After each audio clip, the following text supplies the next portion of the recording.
We put so much time into making sure that we are all living the values of the company, because when people start to notice that some people are maybe, as they would say in Animal Farm, some pigs are more equal than others, when maybe the rules don't quite apply to everyone, it starts to undermine trust in the entire system. And then you start to realize that none of these rules actually mean anything, that people who are writing these rules don't even believe them. And then you can't make assumptions about anyone else.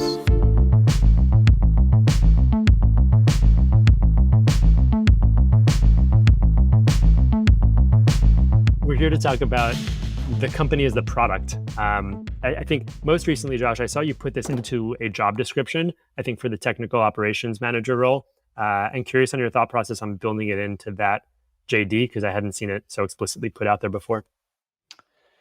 Yeah, I've started to think more about this as it relates to the individuals, because the only way to make the company is an idea manifested by the people that make up the company. And so all those people have to have the same idea, otherwise it doesn't happen. So it's become more clear that should be intrinsically like in focus for anyone, especially in a leadership position, that you see that paradigm as important. You know, there are many ways to build a successful company. Mark Andreessen joined our forum last week, and he talked about this. Culture shouldn't make people comfortable, right? Culture should basically be stimulating. It should basically be reinforcing. It should be like, I'm at a place that's going to win. Like I'm at a place that's, it's going to be this company's going to be a T-Rex. It's going to rampage through the market. It's going to like do amazing things. It's going to compete, right? It's going to be competitors, and it's going to do all that because it wants to have the maximum impact. At the end of the day, culture is winning. You know, there are lots of ways to get there. Yeah, there's company cultures of all different shapes and sizes, but you kind of have to design the end goal, have some specs and requirements for what the company should be like, and then make sure everyone's moving in that direction. That's kind of the tricky part, is that when you're in this early existential pre-chasm crossing, the pressure is all to focus on the product. And so it feels like a distraction to focus on the company product. Everyone's like, well, we're going to die if we don't fix this market fit problem. So why are we thinking about this at all? And I think there's two types of losing. There's not getting to product market fit, which is just existential no matter what. And then there's a degree of self-destruction that happens where there is product market fit potentially, but the company can't stand on its own legs because it's now dealing with the chaos of just an unintentional culture. Yeah. It's not a coincidence that pretty much every founder that I talk to, and I think Josh probably has a similar experience, when we ask, what are the things you wish you had spent more time on? Almost all of them talk about culture as the number one thing. And there's something about having the analogy people often use is rowing in the same direction. Building a culture where everyone that is in the organization is knows what to work on and understands how to interact with other people. There's so much friction in most organizations. That's certainly been my experience, where the ability to just get anything done is just so incredibly tedious. It's like I haven't worked in a very large company, but this is one of the things that I hear from them all the time. It's like you just can't do anything. There's so much inertia. From personal experience, being at a company that started in startup phase, was relatively small. I'm talking about Uber, being 100 people, and then fast forwarding to being in an organization of 17,000 people, like 5 years later, right? Insane growth. And there's a larger story there, but how this manifested on the personal level is that you do have a lot of employees who have really good intent, are fully mission aligned, understand culture deeply, and fully bought in and excited. But necessarily with size, things slow down. You can't get communication down more than a few layers. It's hard to know what people are up to. And the kinds of projects that used to feel like you could just launch them and get 6 or 10 miles down the road within a day and be thrilled about that and like be doing everything involved, now requires, let's say, like 10 different people to move something an inch. And I mean, that's the feeling. And you get drained of your energy if you don't know how to work in those larger environments. And so some people do really, really well and can adapt to those changes. And for others, it's really hard to understand what changes come about and how to still get job satisfaction and feel energized and encouraged in an environment where you need to get satisfaction and celebrate a win when you move things an inch, even though you used to be able to go much, much further.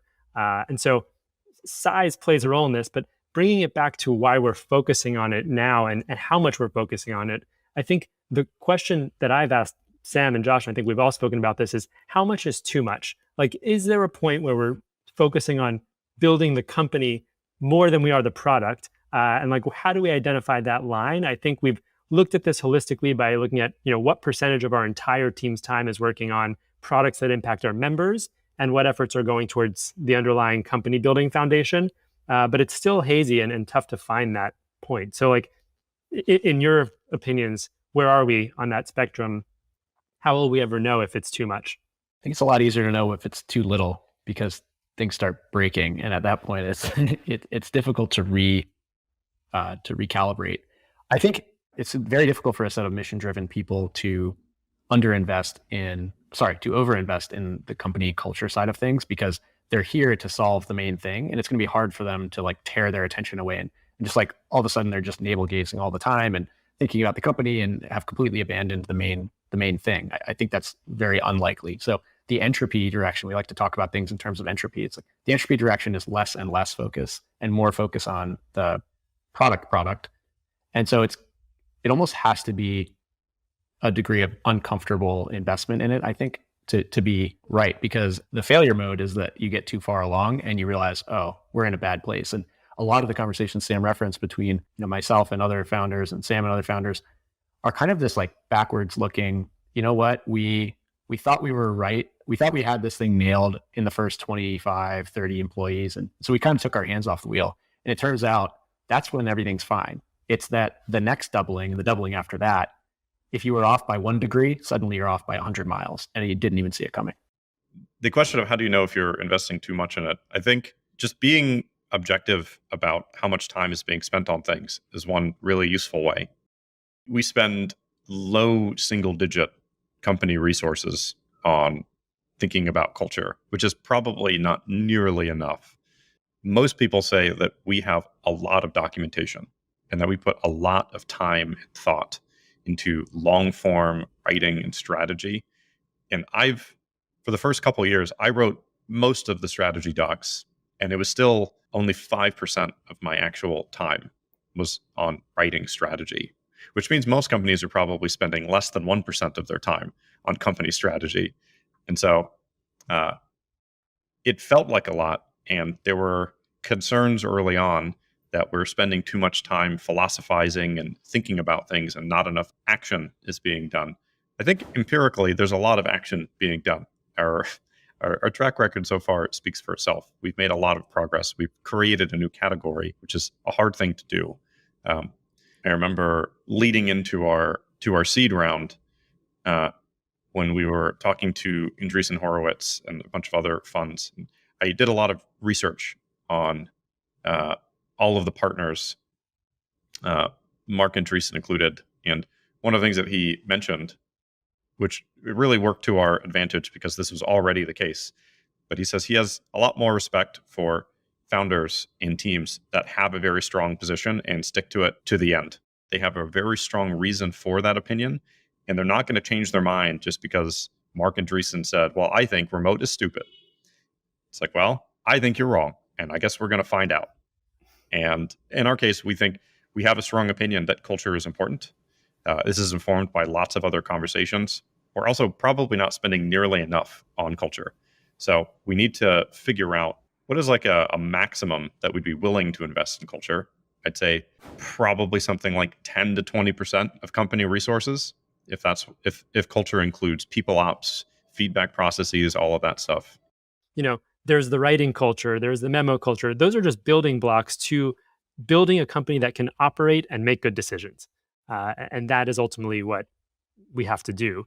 And to your earlier comment about why big companies can't do this or why this feels so difficult to do in larger environments or in different environments, I think up front, some of these experiments can seem kind of hokey and like elicit some eye rolls. Like Sam saying, I'm only going to communicate via video for an entire week. Classification is something that actually came out of this memo, coincidentally. It's like, okay, I guess go do that. Like, is that worth our time right now? Yeah. We have big priorities to focus on. We've got this roadmap. We've got other things on our mind to execute against. Like, why is this important right now?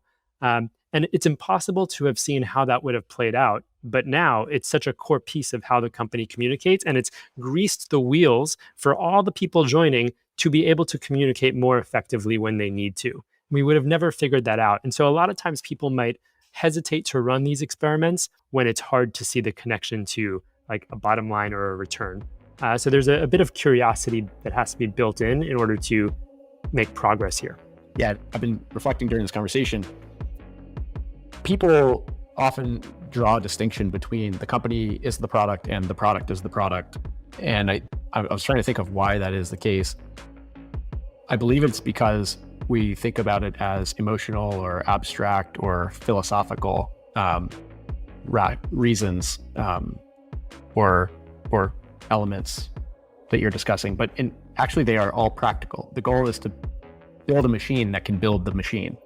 And so it is actually a very, very practical reason. We're not just philosophizing here about what an organization should be. It's actually what is the most efficient version, most effective version of what we are trying to build.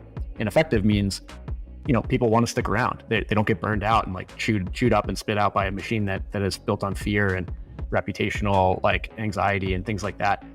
We personally want a machine that allows for deep work and allows for transparency and allows for asynchronous like lifestyle organization and so on. So I think that's what we need to reframe is to kind of get people thinking it is not distinct. Like the culture that we're building and the product we're building actually mesh perfectly, and they are all one goal. It's just that you have specs and requirements for the product and you have specs and requirements for the company. And we call those principles or values, which I think is maybe a little too emotional.